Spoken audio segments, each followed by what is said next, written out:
Good afternoon and welcome to BizTech's Asian Midday Market Watch. Our guest today is Vishnu Varathan, Head of Economics and Strategy at Mizuho Bank from Singapore. Vishnu, happy Monday. How are you? Happy Monday, Brian. I'm very well, thank you. And it's great to be here. Thank you for having me. Thanks, Vishnu. A lovely painting at the back, by the way. Now, before we get your insights, let's take a look and see how Bitcoin and the rest of the crypto markets are performing. Bitcoin has bridged the 50,000 mark. It is now at 50,329.2. It's up 2.49%. So it's had a run up over the weekend. Ethereum is at 3,348.96. It's up 3.2%.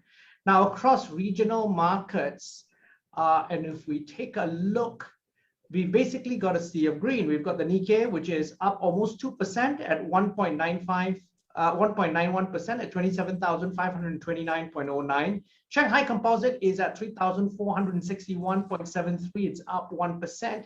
The Hang Seng is at 25,299.71, up almost 2% at 1.81%. The ASX 200 is at 7,486.70. It's up 0.35%. The Kospi also up sharply, 1.57% up at 3,108.48. Now, closer to home, we've got Bursa Malaysia, which is at 1,521.89, up 0.25%, just marginally. But interestingly enough, the Straits Times Index is at 3,156. It is down 0.07%. So Vishnu, what are your thoughts on market performance this morning? Well, I think it's a little bit of a Kaplan boost, if you must, and to flesh that out a little bit more. One of the more hawkish, Fed in the US has suggested that he's open-minded now about taper, and I think read in between the lines is that there's a willingness to think about deferring taper given delta risks. So I think markets got a little bit of a relief, which is why what was a bad week for equities, so for the week equities were down, ended off with a fairly good Friday with US equities up. That momentum is being carried forward in Asia. There's also perhaps a little bit of relief in terms of China regulatory risks, though by no means have they dissipated. So that is the backdrop against which markets are feeling a bit more buoyant, including the cryptocurrency space. Okay, I want to talk about Vishnu with China, because last week Hang Seng was down more than 20% below its mid-February close. And however, today we've got the Hang Seng that rose almost 2%. I think the Tencent is up 3%. Hong Kong exchanges and clearing is surged more than 5%. Now, is this merely a buying on dip scenario where the underlying sentiment is still very cautious about Chinese stocks? I think markets are still trying to get a pulse of the cat. We don't know whether this is a dead cat bounce or it is something that's has got some more durability in it. And I think a lot of that answer will lie in two things. One has got to do with what markets assess the direction and the pace of US monetary policy to be at the end of this week, inferring from the Jackson Hole, and some of it may be imagined actually. The other, of course, has got to do with a more proximate cause, which is China. So if we do see more regulatory tightening, a little bit more opacity around what may be done or not, these things could continue to weigh on the minds of markets.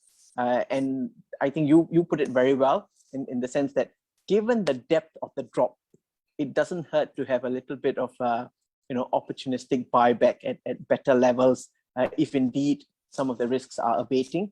But I think that's an open verdict. I think people are still, the jury is still out on that. Okay, Vishnu, I want to shift to something which is basically where all investors' eyes are on this week, which is basically the Federal Reserve policymakers' annual Jackson Hole Economic Policy Symposium. Now that starts this Thursday. What are on investors' wish list, and what's your view at Mizuho?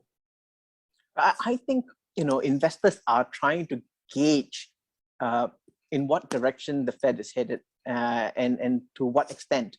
I think the questions left for them are to a lesser extent, the timing of taper. I know there will still be some fussing of the details as to whether it's end this year, beginning next year, or a little bit more open-ended. But that's almost a foregone conclusion that QE is not going to be forever. The tapering will start at some point, most probably before mid 2022.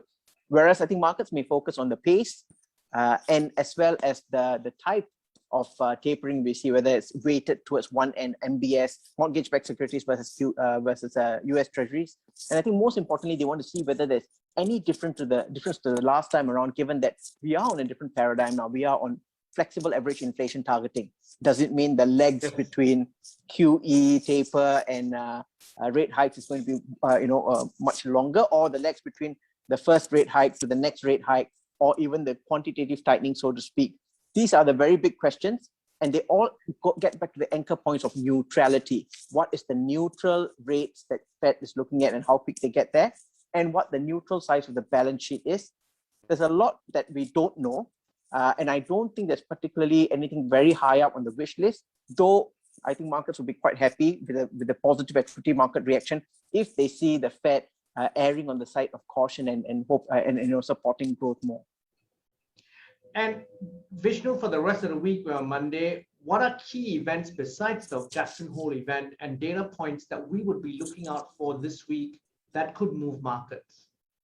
We have a whole host of US sentiments data coming out, from the Kansas Fed to a whole host of other sentiments indicators, including the confirmation of the U of Michigan sentiments index, which we saw a prelim of, which saw a sell-off because of a huge drop. That final numbers will be out. You got a second read of US GDP. We in this part of the world, we've got Bank of Korea just did having done their move, and then or looking to make a move, and also we've got Philippines budget. But I think for this week, I will have to counter your point by saying that Jackson Hole is going to distract from everything else. And the only other headline that can really grab the limelight away from Jackson Hole would be any China headlines, particularly to do with regulatory risks. Vishnu, as always, thank you very much for your insights. My pleasure. Thank you, Brian. Now, we've been speaking to Vishnu Varathan, Head of Economics and Strategy at Mizuho Bank, on BizTech's Asian Midday Market Watch. I'm Brian Fernandez. Please check out our various platforms, like and subscribe them. And thanks a lot for tuning in.